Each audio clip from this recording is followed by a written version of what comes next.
সকালের নাস্তায় ডিম, বনরুটি, চা। দুপুরের জন্য ছিল ইলিশ মাছ, টমেটো, আলু দিয়ে ঝোল, সাথে ছিল লাল শাক ভাজা। এই সব কিছু নিয়েই থাকছে আজকের ভিডিও। আসসালামু আলাইকুম everyone, this is me Mahadiya. Here is another new video from it's Mahadiya. অনেক দিন যাবৎ বনরুটি খেতে ইচ্ছা করতেছিল, আর কালকে বাইরে গিয়ে নিয়ে আসলাম। এমনিতে বেকারিতে যে রুটিগুলা বানানো হয় খোলা, সেটা আমার কাছে খুব একটা ভালো লাগে না, ভালো লাগে। আর এই রুটিগুলো হয়তো মেশিনে তৈরি, প্যাকেটজাত করা যেহেতু। আর এই প্যাকেটের এই রুটিটা বেশ ভালো লাগে। তবে কে ট্রাই করছেন জানি না, বাটার দিয়ে এভাবে ভেজে একদিন ট্রাই করে দেখতে পারেন, খুব বেশি মজা হয়।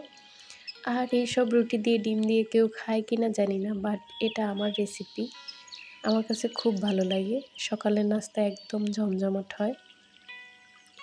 প্রথমে আমি রুটি 2টা বাটার দিয়ে ভাজলাম।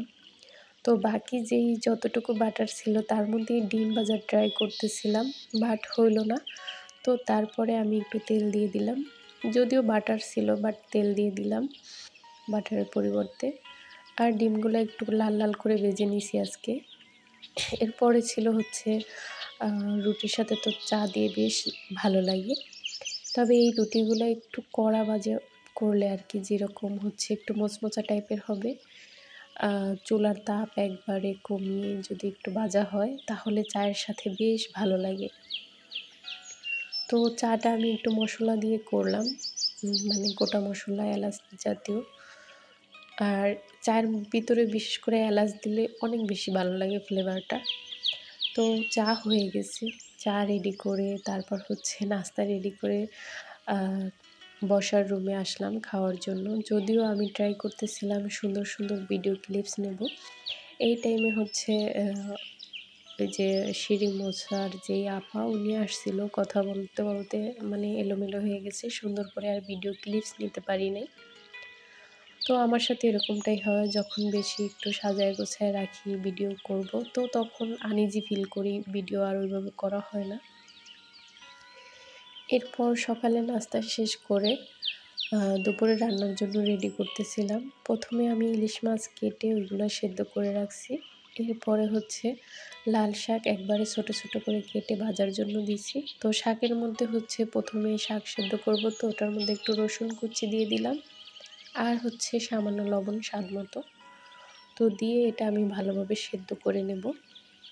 আর শাকগুলো একবারে কুচি কুচি করছি যেন তাড়াতাড়ি সেদ্ধ হয়। আর শাক সেদ্ধ হয়ে গেছে, আর শাকের মধ্যে হচ্ছে আমি পেঁয়াজের ফোড়ন দিয়ে দেব। তবে শাক এতগুলা ছিল, কাটার পরে হয়ে গেছে আরও কম, আর সেদ্ধ করার পরে তো একেবারেই কম হয়ে গেছে, মানে হচ্ছে একজনই খাওয়া যাবে এরকমটা হয়ে গেছে। তো যাই হোক, যেহেতু বাসায় অতিরিক্ত মানুষ নেই, সেক্ষেত্রে একজনেরটা হলেই হবে। এরপরে হচ্ছে শাক হয়ে গেছে, আমি মাছটা রান্না করব। আর মাছটা আমি সেদ্ধ করে নিয়েছি। দেখা যায় ইলিশ মাছটা ভাজলে কিন্তু ভাইজা রান্না করলে ওরকম মজা পাই না আমি, তো সেই কারণে আগে সেদ্ধ করে নিয়েছি। আর এখানে হচ্ছে একটু সামান্য সামান্য সব ধরনের মশলা দিয়ে মাছটা কষায় নেব। সরি, মাছ না, প্রথমে হচ্ছে টমেটো আর আলু কষায় নেব। আর মশলা অতিরিক্ত দেই নেই, মানে ইলিশ মাছ তো, তাই হচ্ছে মশলা অতিরিক্ত দিই নেই, মানে সামান্য যতটুকু দেওয়া লাগে বা দিলাম। না দিলেও হয়, অনেকে নাকি দেয়ও না, বাট আমি না দিয়ে খেতে পারি না। তো এখানে মাছটা রান্না করতেছিলাম, খুব সুন্দরভাবে রান্না হইতেছিল, আর কালারটাও খুব সুন্দর আসছে আলহামদুলিল্লাহ। এরপরে আলু সেদ্ধ হয়ে গেছে, মাছও প্রায় হয়ে গেছে। তো আমি এই পর্যায়ে একটু ধনেপাতা কাইটা দিয়ে দিলাম। ধনেপাতাগুলো ছিল হচ্ছে ব্যালকনিতে লাগিয়ে রাখছিলাম, সেইগুলা এমনি বাসায় এক্সট্রা ছিল না, তাই হচ্ছে গাছ থেকে ছিঁড়ে তারপর দিয়ে দিলাম। যদিও দেওয়ার প্রয়োজন ছিল না, ইলিশ মাছ তো।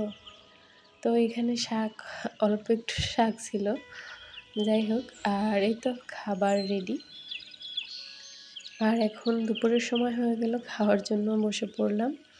আমার এই ছোট ভিডিও আপনাদের কাছে কেমন লাগলো কমেন্টে জানাবেন। ভালো লাগলে আমার পেজটা ফলো দিয়ে রাখবেন। আজকের জন্য আল্লাহ হাফিজ।